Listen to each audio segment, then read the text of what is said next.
Hi, I'm Gerry Gruber, and I build steel string acoustic guitars under the brand name XaverGuitars. If you're in the market for a new guitar, you've probably already given some thought to whether it should be an acoustic or an electric, some brands to check out, and maybe you've set a budget as well. And that's a good start, but there are many other things that you should be aware of in order to make a good decision. In this video, I'd like to share with you some tips on how to choose a good steel string acoustic guitar. Some of the questions to consider are: what body style is best for me? What should I be looking for in the wood that goes into the guitar? And what are the variables that contribute to playability? Before we look at those options, it's good to start with what your own needs are. What kind of a player are you? Are you a rhythm player? Do you play mostly flat picking, finger style? Are you more of a collector than a player? Although sound is typically the most important variable in choosing a guitar, how important is the visual part? When it comes to body styles, there's probably a dozen different styles, but I'd like to focus on three of the more common: the Dreadnought, and this is a Dreadnought, Grand Concert, and the Jumbo. The Dreadnought guitar is characterized by its shallow waist, its rather square upper and lower bout, and its rather deep sound box, typically 5 inches deep at the tail. Now, this big sound box contributes to the Dreadnought's reputation as having a very powerful, driving sound.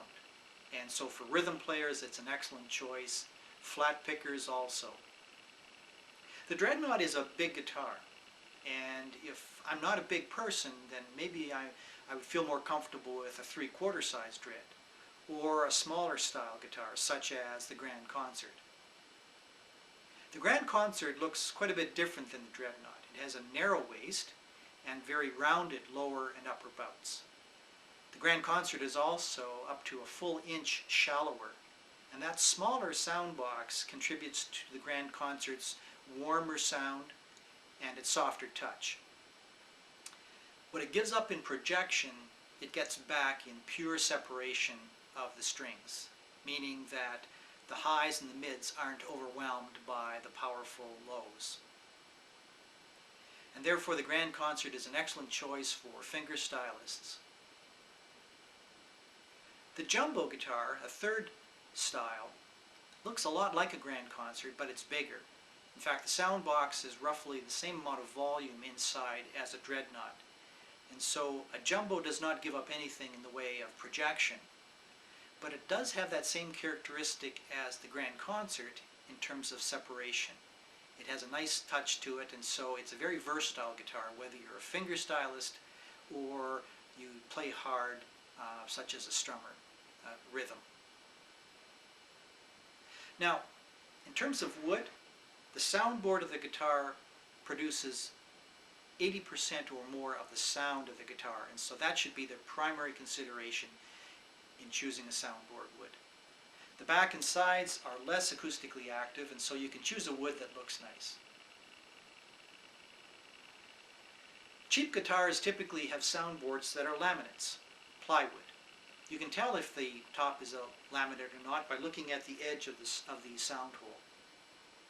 There's nothing wrong with laminates. Student guitars with laminate tops stand up well to rough use. But high-end guitars, good quality guitars, almost always have solid wood soundboards. And Spruce is the predominant choice. Sitka most often. Sitka tends to have a rather bright sound and looks a little bit darker than some of the other Spruces, Engelmann, Adirondack, or European. The back and the sides, if somebody's looking for a brighter sound, you might choose a maple guitar. If you're looking for a softer sound, you might look for a mahogany or walnut guitar. Rosewood tends to be the happy medium, and it looks very nice. This is Rosewood. The neck of the guitar Has to be chosen for its strength and its stability so that it doesn't warp or twist under humidity changes. Walnut is great for that. Mahogany. Do make sure that there is an adjustable truss rod in the neck as well, so that when the inevitable does happen and that neck comes forward as a result of the tension of the strings over the years, that you can adjust for that with the truss rod. The fingerboard and the bridge, often chosen with the same wood, need to be chosen for their durability and also for tonal qualities, particularly the bridge. Ebony, rosewood, and sometimes maple, particularly on electrics, are good woods for fingerboards. Maple does get dirty, and so you will see it often with a finish on it when it's used. Ebony looks great. It adds a little bit of weight to the guitar. And the fingerboard is not that acoustically active either. And so choose ebony if you like the look of it, if you don't mind the extra weight, but don't expect that it's going to make that guitar sound that much better. The soundboard is primarily responsible for the sound. Do make sure that the nut and the saddle are made of real bone and not plastic. Real bone has a heavier density, and that heavy density ensures that the energy from the strings is transferred to the soundboard. The braces inside the soundboard should be spruce. Why? Because spruce has the highest strength to weight ratio of any wood. What about playability?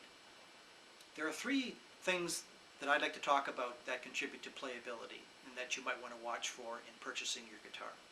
First is action, second is the width of the neck, and the third is the scale length. The action refers to the height of the string over the fret. Now there's no one best action.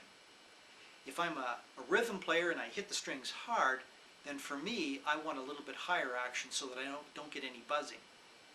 On the other hand, if I have a softer touch and I'm a finger stylist, maybe I can get away with a much lower action because I'm not as concerned about buzzing, and that lower action makes the guitar that much easier to play. The widths of the neck, standard width is 1 3/4 inches. But if I have a smaller hand, maybe I want a narrower neck so that I can reach the strings a little bit more easily. If I have a bigger hand, maybe I want a wider neck so that I have room to get my fingers on the fingerboard. And so maybe a neck a little bit wider, maybe a 1/16 of an inch wider, would suit my needs better.